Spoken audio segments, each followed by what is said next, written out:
but without being able to understand him, people have still gotten attachment to him. You find that George Jordak, he wrote a book that Imam Ali, the voice of human justice, that Ali insaniyat ki awaaz hai. And in that book he writes that when you look at history, many individuals, many leaders have been killed because of the severity of their oppression. But Ali ibn Abi Talib is the only leader in history who has been killed for the severity of his justice.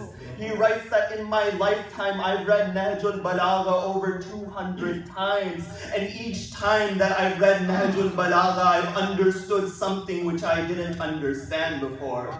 Further than that, you find there's a professor by the name of Thomas McElvin. He's a professor in comparative studies, Tatabul Adyan. He says that I read the Quran and I became a Muslim. So they asked me that now that you're a Muslim, which sect do you want to join? He replied by saying that I want to go towards that sect which Ali is in. They said, how did you come to this conclusion? He says that I believe it is impossible for someone with their heart to read the Quran and not become a Muslim. And I also believe it is impossible for someone to read some portions of Nahjul Balagha and not become a Shia. So they said to him that your name is Thomas McElvin, you're becoming a Muslim, you have to change your name. What are you going to change your name to? He replies, from before I was Thomas McElvin, from this point onwards, call me Ali Haidar.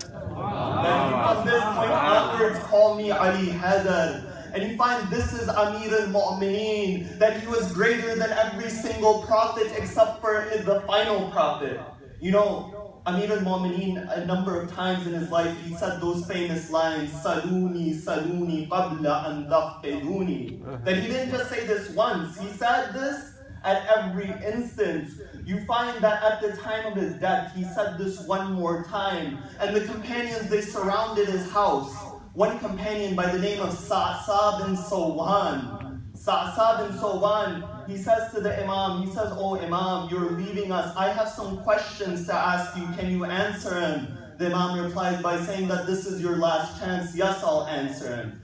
He says to the Imam, oh Imam, my first question is man afdal, anta wa Adam? That who is greater, you or Adam? The Imam replies by saying, it's not for a man to praise himself with his own tongue.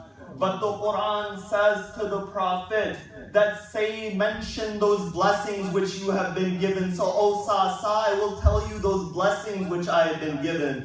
The Imam replies by saying, Ana afdal, that I am greater than Adam. Why? Sa'sa asks, Ya Amir al-Mu'mineen, what is the reason behind this? The Imam replies by saying that Adam was in Jannah. He could eat from everything except from one tree. Yet, O Sa'sa, many things were permissible to me, but I spent my life eating dry bread.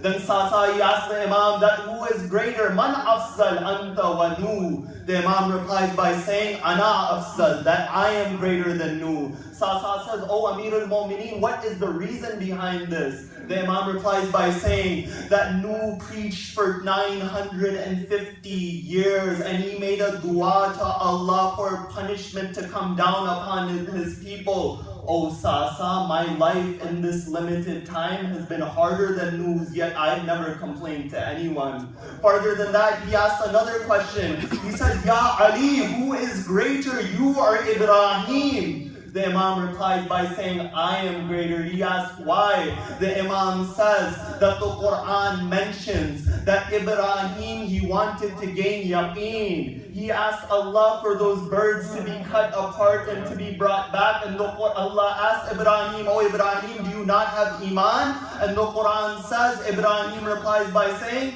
that I have iman, but I don't have yaqeen. Oh Sa'sa, I am that individual who said, that if the veils were removed from my eyes, my yaqeen wouldn't increase because I'm at that maximum level of yaqeen.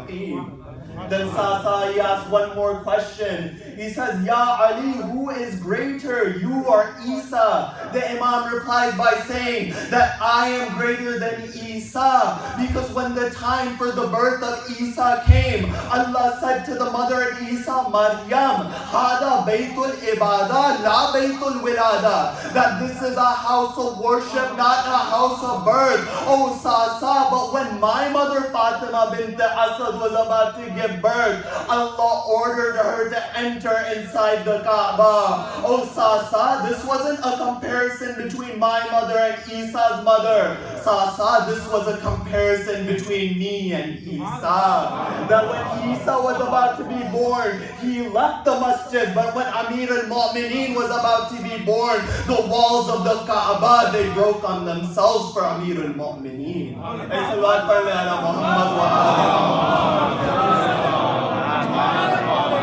The walls of the Kaaba, they broke on their own for Amir al-Mu'mineen. And this is why throughout history you find individuals have tried their hardest to attach themselves to Amir al-Mu'mineen. You find that Ambar, that one day a beggar comes to the Imam, he says to him that you have some bread. The Imam says, oh Kambar, go get the bread. Kambar, he's looking for the bread. They have a caravan of camels.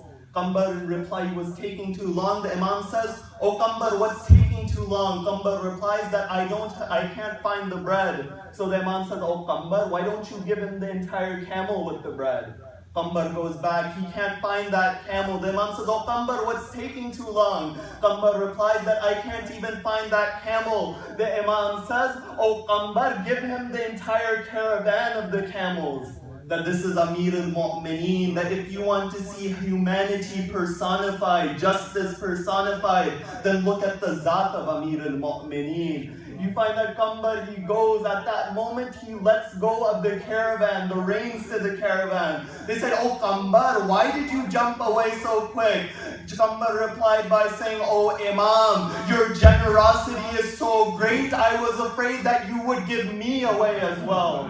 And then Kambar, he says this line, that you can find 1,000 servants like me, but I can't find one master like you. That I can't find one master like you. Kambar, he realized to be the servant of Ali means to be free, and to be free of Ali means to be a servant.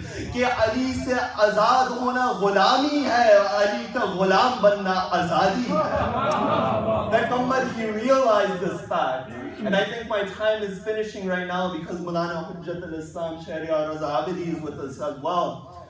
So you find that this is Amir al-Mu'mineen. And I'll end on some lines of poetry, as one poet would say, कि जैसे खतरे ने समंदर की तमन्ना की है, जैसे खतरे ने समंदर की तमन्ना की है, मैंने दीदार पैगंबर की तमन्ना की है. जैसे खतरे ने समंदर की तमन्ना की है, मैंने दीदार पैगंबर की तमन्ना की है.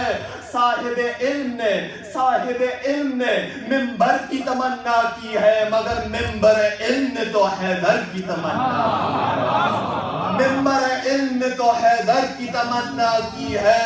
और कैसे दरबान अली ख्वाहिश जन्नत कर ले, और कैसे दरबान अली ख्वाहिश जन्नत कर ले. जन्नत ने तो कंबर की तमन्ना की है, जन्नत ने तो कंबर की तमन्ना की है. और जिस खिलाफत के लिए मरे जाते थे लोग, उस खिलाफत में तो हैदर की तमन्ना की है. सलावत पढ़ने वाला Mohammad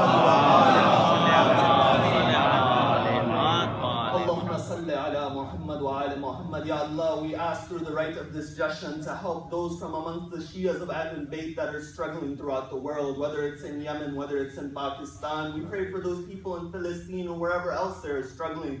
Ya Allah, those who have financial problems in our communities, those who have health issues within our communities. And Ya Allah, above all, we pray for the hastening of the reappearance of our Mawla Sahib al-Zaman. رَبَّنَا تَقَبَّلْ مِنَّا إِنَّكَ أَنْتَ السَّمِيعُ الْعَلِيمُ.